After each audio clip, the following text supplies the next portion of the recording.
আজ আমরা দুজন মিলে সরি আর দুজন নয়, এবার তিনজন মিলে বেরিয়ে পড়লাম বর্ধমানের উদ্দেশ্যে।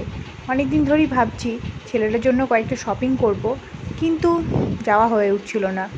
তো আজকে দুজনে মিলে ডিসাইড করে বেরিয়ে পড়লাম বর্ধমানের উদ্দেশ্যে। যাওয়ার পথে হঠাৎ আকাশ কালো মেঘে ঢেকে গেছে। তো দেখুন প্রকৃতিটা দেখতে কত সুন্দর না লাগছে। তো এই প্রকৃতি এনজয় করতে করতে আমরা প্রায় পৌঁছে গেলাম বর্ধমানের কাছাকাছি। তো এই রাস্তার যেন শেষই হচ্ছিল না, প্রকৃতি এতই সুন্দর। তো দেখুন আমরা পৌঁছে গেলাম বর্ধমান। এখানে দেখছি বৃষ্টি স্টার্ট হয়ে গেছে। তো এই বৃষ্টি মাথায় নিয়েই চলে এলাম ছেলের জন্য শপিং করতে। আমরা পৌঁছে গেছি বেবি হাগ। এখানে নতুনত্ব কত রকমের জামা কাপড়। ফার্স্ট টাইম আমরা দুজন আমাদের ছেলের জন্য জামা কাপড় শপিং করছি। ওর বাবা নিজে হাতে শপিং করছে আর আমরা দুজন বসে বসে দেখছি।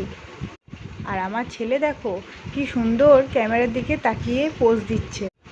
বাচ্চাদের এত সব জিনিস দেখে আমি ভাবছি এইগুলো কবে থেকেই না ভাবছিলাম কিনবো, আর আজ সেই দিন চলেই এলো।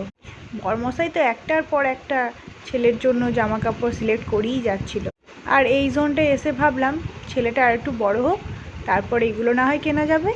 তো আজকের মতন এই শপিং মিনি ব্লগটা এটুকুই।